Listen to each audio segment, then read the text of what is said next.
Drôle d'époque comme chaque matin à cette heure-ci sur Sud Radio. Philippe David, bonjour. Bonjour Patrick Roger. Drôle d'époque où l'on s'interroge sur une commission d'enquête parlementaire qui a travaillé donc là pendant des mois et le rapport ne pourrait très bien ne pas être rendu public. En tout cas, c'est l'une des interrogations ce matin et c'est ce qui a attiré votre attention. Hein. Absolument, Patrick. Vous savez, c'est un peu comme quand la fumée va sortir pendant le conclave au Vatican. Fumée blanche, on connaît le pape, fumée noire.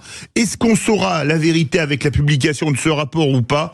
C'est un qui tout double, mais ce qu'on sait, c'est qu'il y aura des conséquences, soit tout de suite, soit dans un an. Oui, c'est ça. Quelles conséquences dans les deux cas de figure? Alors, soit le rapport est validé, et vu tout ce qui est sorti, il va falloir revoir de fond en comble le fonctionnement de l'audiovisuel public, je reviendrai dessus plus tard, soit le rapport est enterré, et dans ce cas, en cas de changement de majorité l'an prochain, les conséquences seront d'autant plus fortes. Ah oui, mais est-ce que le rapport pourrait vraiment être enterré? Oui, Patrick, et ce ne serait pas la première fois. Revenons 15 ans en arrière. Le premier rapport enterré, c'était le rapport Perruchot, du nom de ce député centriste qui avait gagné la mairie de Blois contre Jack Lang d'ailleurs, sur l'argent des syndicats qui avaient eu un enterrement de première classe.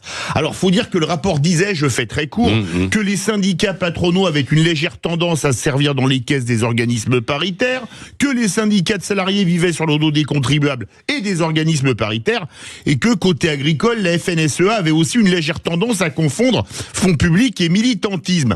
Alors, vu le côté explosif, sur les 30 membres qui composaient la commission, seulement 9 avaient participé au vote, 2 centristes avaient voté pour, 3 socialistes contre, et 4 élus UMP s'étaient abstenus. Vous voyez le courage des députés. Donc, il n'y avait que 2 contre 3, et ça avait été enterré pour 30 ans.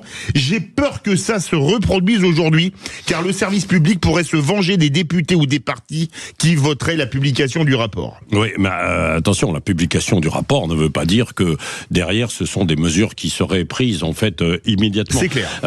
Donc voilà. Et ça se fait à main levée. Je ne sais pas si c'était le cas à l'époque. Ce qui veut dire qu'on saura qui vote pour la publication. Là, on saura, évidemment. Bah oui.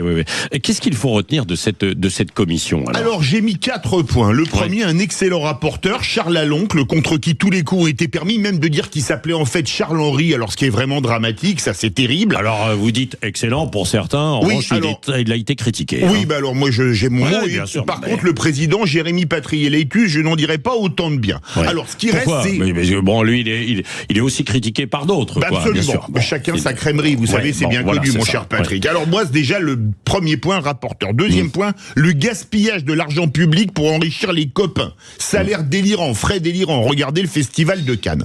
Le troisième point, c'est le copinage absolu avec les boîtes de production, en particulier Media One et Banijay. Mais ce qu'il y a de bien, c'est que nous a confirmé une chose qu'on savait déjà pour certains, c'est que certains animateurs de télé étaient les fonctionnaires les mieux payés de France. Ensuite, sans avoir le statut de fonctionnaire. Bah oui. C'est encore mieux, parce que c'est avec le statut de fonctionnaire, ils n'auraient pas des salaires comme ça. Ensuite, aucune déontologie. Quand on voit BHL avec la limite d'âge reportée 2 fois pour qu'il puisse continuer à être au conseil d'administration d'Arte et qui vend 750 000 € de programme, la directrice de fiction qui passe ses vacances avec un producteur et refile à son N-1 qui est sous son autorité, ou encore Nathalie Darrigrand qui signe un contrat avec une boîte de prod avec laquelle elle a signé des contrats après avoir mis 400 000 € d'indemnité de licenciement. Je garde le meilleur ou plutôt le pire pour la fin, Patrick. C'est-à-dire ?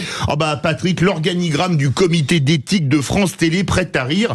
À sa tête, Christine Albanel, qui fut la collègue de Delphine Ernotte chez Orange et qui a eu pour collaborateur principal, quand elle était ministre, le secrétaire général de France Télévisions, Christophe Tardieu, qui est lui aussi au comité d'éthique. Bref, aucun conflit d'intérêts.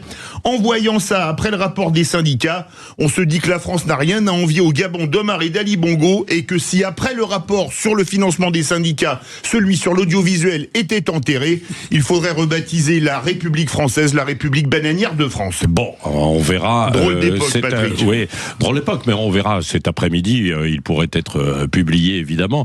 Je ne sais pas ce que vous en pensez. Nous poserons probablement aussi une question, tiens, tout à l'heure, à l'invité politique.